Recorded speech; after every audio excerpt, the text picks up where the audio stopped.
صحبت اللہ والوں کی، صحبت اللہ والوں کی اللہ سے ملوا جاتی ہے، صحبت اللہ والوں۔ السلام علیکم ورحمۃ اللہ وبرکاتہ۔ الحمدللہ وکفی وسلام علی عبادہ الذین اصطفی، اما بعد۔ محترم ناظرین، استقبال ہے آپ کا ہمارے یوٹیوب چینل پر۔ پھر ایک مرتبہ آپ حضرات کے روبرو ضروری مسائل میں سے تراویح اور روزہ دونوں مسائل لے کر حاضر ہوا ہوں۔ کچھ مخصوص مسائل ہیں، روزے کے بھی اور تراویح کے بھی۔ مکمل 11 مسائل ہیں، اس میں سے 7 مسائل تراویح کے اور 4 مسائل روزے کے۔ تراویح کے 7 مسائل میں سے 2 مسائل عورتوں سے تعلق رکھتے ہیں، تو مکمل 11 مسائل ہیں۔ مسئلہ نمبر 1، کسی مسجد میں 2 حافظوں کا مشترک طور پر تراویح پڑھانا، قرآن سنانا کیسا ہے؟ کہیں کہیں ہوتا رہتا ہے، اب تو بہت سے مسجدوں میں ہو رہا ہے کہ ایک مسجد میں 2 حافظ رہتے ہیں اور دونوں آپس میں تقسیم کر لیتے ہیں کہ بھئی 10 رکعت تم پڑھاؤ، 10 رکعت میں پڑھاتا ہوں، 8 رکعت تم پڑھاؤ، 12 رکعت میں پڑھاتا ہوں، 12 رکعت تم پڑھاؤ، 8 رکعت میں پڑھاتا ہوں۔ اس طرح تقسیم ہوتی ہے۔ تو اس طرح ایک مسجد میں 2 حافظوں کا قرآن سنانا کیسا ہے؟ تو اس کا جواب یہی ہے کہ بھئی اس میں کوئی حرج نہیں، شریعت کے طرف سے کوئی پابندی نہیں ہے کہ ایک مسجد میں 2 اماموں کا یا 2 حافظوں کا مشترک طور پر قرآن سنانا جائز نہیں، ایسی کوئی بات نہیں۔ اگر کہیں چل رہا ہے اور 2 حافظ مل کر تقسیم کر رہے ہیں اور تراویح چل رہی ہے تو کوئی مضائقہ نہیں، 2 حافظ مل کر ایک ہی مسجد میں مشترک طور پر تراویح پڑھا سکتے ہیں، قرآن سنا سکتے ہیں، جیسا کہ حرم شریف میں ہوتا ہے کہ حرم شریف میں ایک ہی امام مکمل تراویح نہیں پڑھاتا، ایک امام کی کچھ رکعتیں ہوتی ہیں اور ایک امام کی کچھ رکعتیں ہوتی ہیں، تقسیم ہوتی ہیں رکعتیں۔ تو ایک امام اپنی رکعتیں پڑھا کر پیچھے آتا ہے تو دوسرا امام آگے بڑھ کے اپنی رکعتیں مکمل کرتا ہے، تو اس میں کوئی مضائقہ نہیں ہے۔ مسئلہ نمبر 2، ایک ہی حافظ کا 2 یا 3 جگہ قرآن سنانا، تراویح پڑھانا، جیسے کہ اس کی شکل و صورت کیا ہے کہ 10 دن میں ایک جگہ قرآن سنا لیا مکمل، اور دوسرے 10 دن ایک جگہ قرآن سنا رہا ہے، تیسرے 10 دن اور ایک جگہ قرآن سنا رہا ہے، کیا اس طرح حافظ قرآن 2 یا 3 جگہ رمضان میں قرآن سنا سکتا ہے یا نہیں؟ تو اس کا جواب یہی ہے کہ سنا سکتا ہے، اس میں بھی کوئی حرج نہیں، لیکن یہ سنانا دنیاوی مفاد کے لیے نہ ہو، دنیا کمانے کے لیے، پیسوں کے لیے۔ بھئی حافظ 10 دن میں ایک مرتبہ قرآن ایک جگہ سنا لیا، اب دوسرے جگہ جا رہا ہے اور وہاں 10 دن میں سنا لیا، تیسری جگہ جا کر 10 دن میں قرآن سنائے گا۔ اگر یہ کام پیسوں کے لیے کیا جائے، دنیا کی خاطر کیا جائے تو یہ جائز نہیں۔ باقی بھئی دین کی خدمت ہے، حافظوں کی کہیں قلت ہے اور قرآن جو ہے سنانے کا جو مسئلہ ہے، اس سے پہلے ویڈیو میں بھی بات آ گئی تھی کہ تراویح کے اندر دو چیزیں سنت ہوتی ہیں، ایک تراویح سنت ہے اور ایک تراویح میں قرآن کا ختم کرنا ایک سنت ہے۔ تو کہیں جو ہے حفاظ کی قلت ہے، حافظوں کی کمی ہے، ایسے جگہ اگر کوئی آدمی جو ہے 2 یا 3 جگہ قرآن 10 دن میں 15 دن میں اس طرح کر کے 2 جگہ یا 3 جگہ جو ہے قرآن ختم کر رہا ہے تو کوئی مذائقہ نہیں، اور اس کے اوپر اس کو دوہرا اجر ملے گا۔ مسئلہ نمبر 3، تراویح پڑھانے والا، قرآن سنانے والا ایسا ہے کہ وہ آدمی جو ہے اپنی داڑھی جو ہے کاٹتا ہے، چاہے قینچی سے کاٹے، چاہے جو ہے اپنے چہرے پر اس طرح لگائے بلیڈ سے جو ہے مکمل صاف کر دے۔ تو دونوں صورتیں ہیں کہ اگر کوئی حافظ اور کوئی امام جو ہے اپنی داڑھی کاٹتا ہے تو اس کے پیچھے کیا تراویح پڑھنا جائز ہے یا نہیں؟ تو شریعت جو ہے یہی کہتی ہے کہ بھئی ایسا امام جو اپنی داڑھی کاٹتا ہے قینچی کے ذریعے سے یا بلیڈ کے ذریعے سے، اس امام کے پیچھے تراویح مکروہ تحریمی ہے، یعنی حرام کے قریب چلا جائے گا۔ تو ایسے امام کے پیچھے جو ہے تراویح کا پڑھنا، نماز پڑھنا مکروہ تحریمی ہے۔ اور اسی طریقے سے مسئلہ نمبر 4، تراویح کی نماز بیٹھ کر ادا کرنا کیسا ہے؟ بیٹھ کر اگر تراویح کی نماز ادا کریں گے تو اس کا حکم کیا ہے؟ تو اس میں مسئلہ یہی ہے کہ فرض اور واجب نمازوں میں ضروری ہے کہ آدمی جو ہے کھڑے ہو کر ہی اپنی نماز مکمل کر لے۔ اگر کوئی مجبوری ہے، کھڑے ہو کر جو ہے آدمی نماز نہیں پڑھ سکتا تو اس کے لیے شریعت جو ہے اجازت دے رہی ہے بیٹھ کے پڑھے، بیٹھ کے بھی نہیں پڑھ سکتا تو لیٹ کے پڑھے۔ تو یہ جو ہے مجبوری کی حالت میں ہے۔ لیکن اگر کوئی مجبوری نہیں ہے، شرعی کوئی عذر نہیں ہے، اس کے باوجود بھی اگر کوئی جو ہے بیٹھ کر تراویح پڑھنا چاہے تو کوئی جو ہے زبردستی والا عمل، زبردستی والا مسئلہ نہیں ہے، بیٹھ کر اگر پڑھنا چاہے تو پڑھ سکتا ہے۔ اس لیے کہ کھڑ کر پڑھنا، فرض اور واجب نمازیں کھڑ کر پڑھنا ضروری ہیں، سنت ہیں، نفل نمازیں ہیں، بیٹھ کر آدمی اگر ادا کرنا چاہے تو ادا کر سکتا ہے۔ لیکن اس میں بغیر شرعی عذر کے کوئی آدمی تراویح بیٹھ کر اگر ادا کر رہا ہے تو اس کے لیے مکمل ثواب نہیں ملے گا، اس کے لیے صرف آدھا ثواب رہے گا۔ کھڑے ہو کر پڑھنے میں جتنا ثواب ہم کو مل رہا ہے اس میں آدھا ثواب اس کو ملے گا۔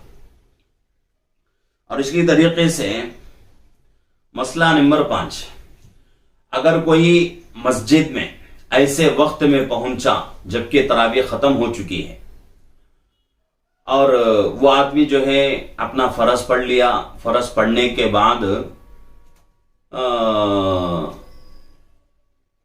وتر کی جو ہے جماعت چل رہی تھی تو ابھی اس کی تراویح مکمل نہیں ہوئی، تو کیا تراویح سے پہلے وتر کی جماعت میں شامل ہو سکتا ہے، وتر کی نماز پڑھ سکتا ہے یا نہیں؟ تو اس کا جواب یہی ہے کہ اگر فرض پڑھ لیا ہے اور مسجد میں ایسے وقت میں پہنچا کہ وتر کی جماعت چل رہی ہے تو وہ آدمی جو ہے جماعت میں شامل ہو جائے، جماعت میں شریک ہو جائے۔ اس کے بعد جو ہے وتر پڑھنے کے بعد تراویح جو ہے اپنی مکمل کر لے۔ اسی طریقے سے یہ 5 مسئلے تو مرد حضرات سے ان کا تعلق ہے، عورتوں سے 2 مسئلے متعلق ہیں۔ پہلا مسئلہ عورتوں کا کہ عورتوں کو ایک محلے سے دوسرے محلے میں تراویح کے لیے جانا کیسا ہے؟ عورتیں جو ہیں، ایک عورت ایسی ہے کہ بھئی ایک محلے میں رہتی ہے اور دوسرے محلے میں عورتوں کی تراویح کی امامت ہوتی ہے، جماعت کے ساتھ جو ہے عورتوں کی تراویح چل رہی ہے، کوئی مرد جو ہے عورتوں کی امامت کرا رہا ہے، تو کیا ایسے وقت میں ایک محلے سے دوسرے محلے کو عورتیں جو ہے جا سکتی ہیں یا نہیں؟ تو